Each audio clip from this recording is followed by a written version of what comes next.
Centrale, à savoir la visite d'inspection des prisons et amigos. Il a commencé par donner la base juridique, les fondements légaux de cette visite.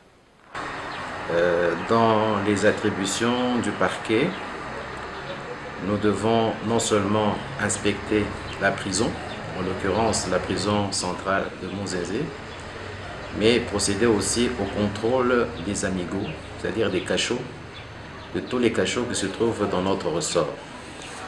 La base juridique, en ce qui concerne le contrôle des amigos, vous la trouvez dans l'ordonnance numéro 78-289 du 3 juillet 1978, relative à l'exercice des attributions des agents et officiers de police judiciaire près les juridictions de droit commun.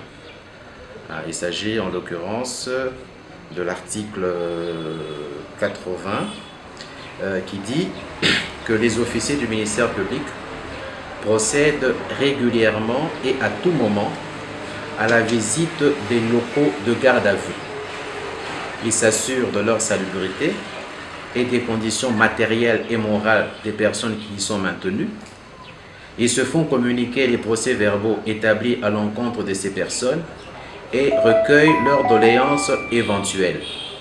Ils dressent procès-verbal de toute contravention à la loi et aux dispositions de la présente ordonnance. Et ils peuvent, lorsque la garde à vue leur paraît injustifiée, ordonner que la personne gardée à vue soit laissée libre de se retirer. Les officiers de police judiciaire sont tenus d'obtempérer à leurs ordres et doivent tenir constamment à leur disposition les procès-verbaux des personnes qui sont gardées à vue. Donc la base légale, c'est l'article 80 de l'ordonnance précitée. Une autre question est pendante, c'est celle relative à la régularité des visites de ces prisons. Que dire de cette régularité? Combien de fois la visite s'effectue et comment? Il nous embrosse succinctement. Sur terrain, nous le faisons au moins une fois par semaine. C'est vrai que la loi parle de régulièrement et de tout moment.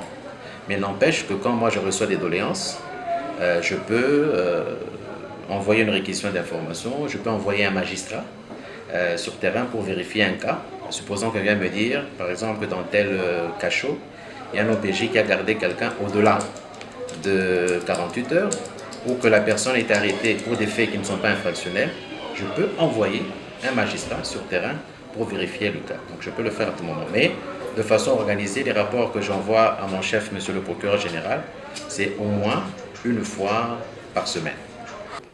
L'autre grande question, c'est celle de la reconnaissance des cachots par les procureurs de la République. Y a-t-il ceux qui ne sont pas reconnus par le procureur? Il faut dire qu'il a éclairé la lanterne des téléspectateurs par rapport à cette question. Oui, en principe, tous les cachots doivent être reconnus du procureur de la République. Et je crois que dans notre province, il n'y a pas de cachot clandestin. C'est vrai que quand les magistrats ont fait la ronde dernièrement, avec le concours de certaines organisations de la société civile, on m'a rapporté qu'à Mounga et à Boimba, il y avait deux cachots qui n'étaient pas connus de nous. Comme je venais de rentrer, je vais vérifier ce cas, auquel cas on va les fermer. Parce que, comme vous savez, la loi nous donne aussi ce pouvoir-là de fermer les cachots qui ne sont pas connus, à part les cachots de l'ANER, pour le service de sécurité.